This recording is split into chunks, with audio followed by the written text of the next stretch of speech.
Some writers give us one great gift, but today we're talking about a man who gave us two extraordinary gifts: a map for the journey we're all on and a mirror that reflects the deepest struggles of the soul. Let's dive into the world of John Bunyan, an author who, amazingly, found profound freedom while locked inside a prison cell. And that quote, that's from Bunyan himself. It's not just a line from a book, it's a promise, right? A challenge, even. He wasn't just telling a story, he was inviting every single reader on an epic pilgrimage, a journey that would absolutely change how they saw their own lives. So, you might be thinking, where did this incredible, world-changing journey even start? A fancy university? A quiet library? Nope. It started right here, in the dark, cold, damp reality of a 17th century prison. This is the story of a prisoner who simply refused to be silenced. Think about that for a second. 12 years. Bunyan was locked away just for preaching without a state license. With no library, no research, no freedom, he had only two things: a Bible and his faith. And somehow, from that profound limitation, came this explosion of creativity that we're still talking about today.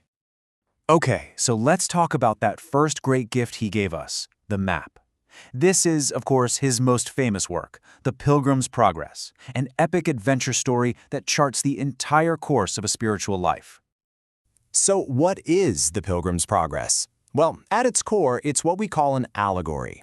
We follow this guy, this hero, named Christian, and he's literally got this huge burden on his back. He decides to leave his home, the doomed city of destruction, and sets off on this dangerous, wild journey toward the celestial city. It's the story of a soul on the move. And I mean, this thing just took off. It became a global phenomenon. And the scale of its impact, honestly, it's just staggering. We're talking translated into over 200 languages. To put that in perspective, for a long, long time, it was one of the most popular books in the entire world, second only to the Bible. That's just how universal its appeal was. Which of course brings us to the big question, right? How did a story from a 17th century prison cell connect so deeply with people back then? And maybe even more importantly, why does it still pack such a punch for us today, in our world? Well, it's fascinating because the reason it's so powerful has kind of shifted over time. See, back then, for a church that was being persecuted, this book was a total lifeline. It was a reminder that their suffering wasn't for nothing.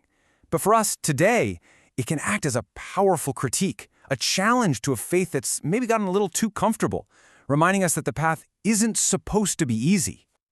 But Bunyan didn't just give us a map for the journey out there.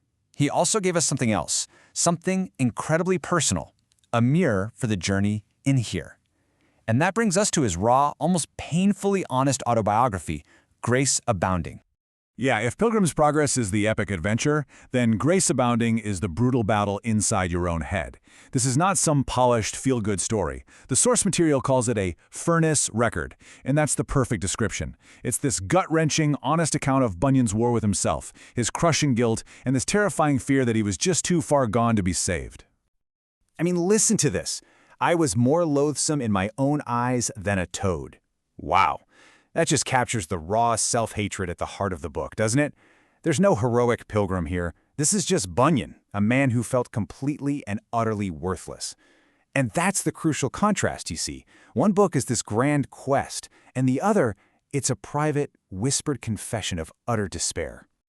So again, we have to ask, why does this diary of a soul in agony, written centuries and centuries ago, still feel so familiar to so many of us today? In our age of anxiety and self-doubt, what can we possibly learn from this? It's because Bunyan puts words to the fears we're often too afraid to say out loud. He validates that deep, nagging feeling of guilt that so many people carry around. He gives a voice to that terrifying little thought in the back of your mind. What if I'm too far gone? What if I've messed up too badly? And crucially, he shows us that finding peace, well, it isn't always some instant lightning bolt moment. For him, and for a lot of us, it's a long, messy, hard-fought struggle. He just makes people feel seen.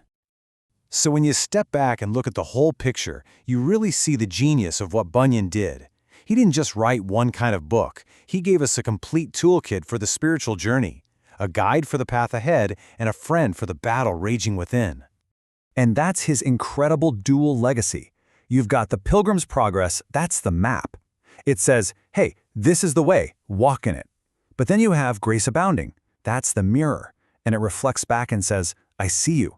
I see your struggle. I've been right there where you are, and you are not alone. The core message is simple. This life is a tough pilgrimage, but you don't have to walk it by yourself. And in the end, that's the message that has echoed down through more than 300 years. It's a message of defiant hope. It doesn't pretend the darkness isn't there. It sees the valley, the shadow, the fear of death, but it draws its sword and just keeps moving forward anyway. It's a map for the road, a mirror for the soul, and a powerful reason to just keep walking.